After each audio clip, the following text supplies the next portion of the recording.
Murat'la bugün biraz Avrupa Birliği Türkiye arasındaki güven konusuna biraz değinmek istiyorum ben izin verirseniz. Çünkü bilmiyorum tabii bu delegasyonlar katında nasıldır ama en azından sokakta mahallede yürürken insanlar içerisinde konuştuğumuzda büyük bir güven problemimiz olduğunu görüyoruz. Yani bizler Avrupalılara güvenmiyoruz. Türkler olarak tırnak içinde söylüyorum. Belki Avrupa'da yaşayan insanlar da Türklerin üzerine düşen bütün görevleri yapmayacağı konusunda bir güvensizlik yaşıyorlar gibi bir tablo var. Katılır mısın bilmiyorum, nasıl görünüyor buradan? Yani aslında bu süreç, yani Türkiye-AB süreci diyoruz, Türkiye'nin AB'ye üye olması, hani bunu bir evlilik gibi düşünürsek, hani evlilik arifesinde iki taraf var ve iki taraf birbirine aslında hiç güvenmiyor. Hatta bir güven krizi olmuş durumda Bu karşılıklı nişanlılık olarak. bayağı uzun sürdü ama yani. Evet, ama zaten o da bu güven sorunuyla ilgili nedenlerden bir tanesi. Yani bu evlilik olacak mı, olmayacak mı? Hani olmayacaksa Türkiye başka evliliklere baksın mı, bakmasın mı? Ya da Türkiye'nin başka evlilik yapma şansı var mı artık? Bu çok mu geç? Yani buna da birazcık bakmak gerekiyor tabii. Çok güzel bir benzetme oldu. Şimdi tabii yani kapıda bu kadar çok uzun sene beklemiş olmak bir problem.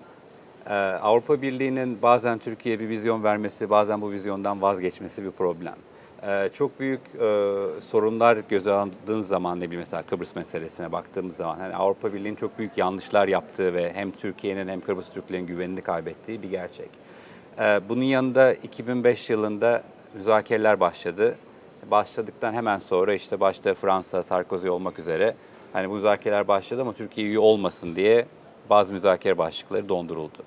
Yani belki çok daha farklı bir yerde olabilirdik eğer bu müzakereler normal seyrinde devam etseydi ve Avrupa Birliği'nin hala aslında Türkiye'de böyle bir soft olarak bir gücü olabilseydi bu reformlar anlamında. Çünkü aslında Türkiye çok da fena gitmiyordu reformlar anlamında, demokratikleşme anlamında ve bu süreç durduğu andan itibaren de Türkiye aslında geriye doğru kaymaya başladı. Peki bu süreci, yani dediğin gibi bir dönem, özellikle bu işte 2008-2010 yılları arası belki diyebiliriz. Belki 2005 yılından da alabiliriz aslında bunu. Ciddi bir ilerleme kaydediyorduk.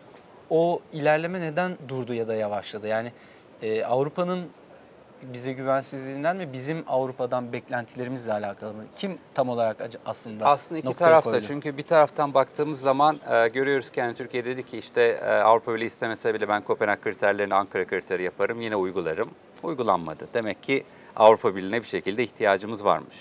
Avrupa Birliği tarafından baktığımız zaman hem biz size tam üye yapacağız, hadi müzakerelere başlayıp dedikten sonra aslında tam üyelik de olmayabilir, müzakerelerin bir kısmını da dondursak iyi olur demek tabii ki bu güvensizliği yarattı. Ama Türkiye'de hani genel olarak aslında son, yani Cumhuriyet'ten beri baktığımız zaman bir mehter marşı şeyi var, yani iki ileri bir geri, hatta bazen bir ileri iki geri de var demokrasi anlamında. Bir de şey var, yani buradan bakan bir vatandaş, Brüksel'den bakan ve Türkiye'yi bilmeyen bir vatandaş nasıl bir ülkeymiş diye biraz araştırma yaptığı zaman, ben biraz rakamlara meraklıyım, bazı figürler buldum. Yani hayatında ilk defa Türkiye ile ilgili diyelim biri bir araştırma yaptı, Belçika vatandaşı.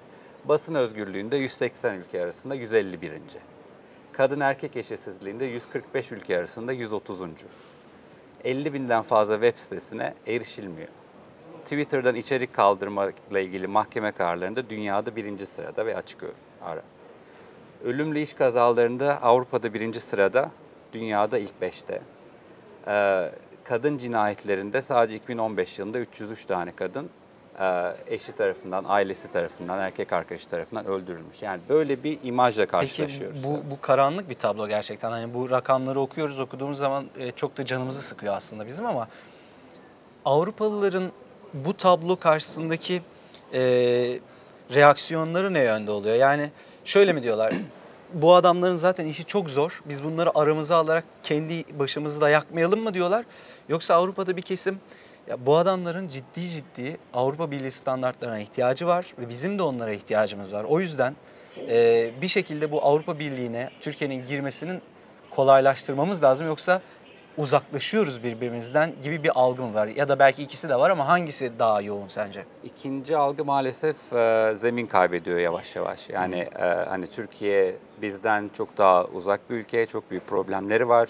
Bizim içerimizde zaten büyük problemler yaşıyoruz Avrupa Birliği içerisinde.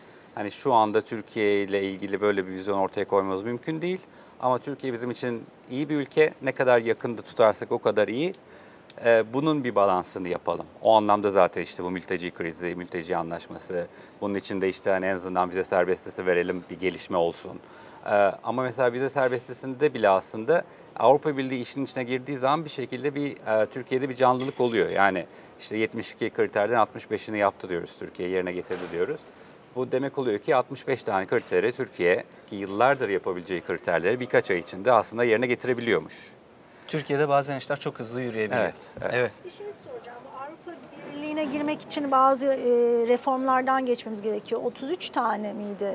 Bunlar müzakere başlıkları. Kaç evet. taneydi? 33 tane. 33 tane.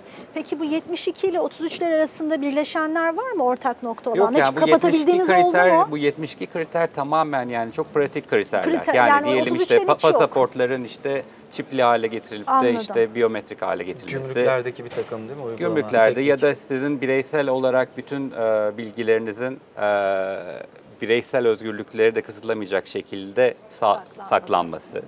Mesela Türkiye'deki işte bu Başbakanlık tarafından bir kurum oluşturuldu, onun altına saklansın. O zaman tabii ki Başbakanlık ve Başbakanlığı idare eden partinin bunlara tamamen erişimi oluyor. Evet. Avrupa Birliği dedi ki böyle olmasın, tamamen özgür bir kurum olsun bu. Yani bu tür şeyler var. Hani diğer kriterleri, diğer müzakere başlıklarıyla ilgili bazı konuları belki daha iyi bir noktaya getirdi bu ama tamamen hani Kapatabildiğimiz yok kapatabileceğimiz hala. bir noktaya gelmesi mümkün değil. Tamam. Evet.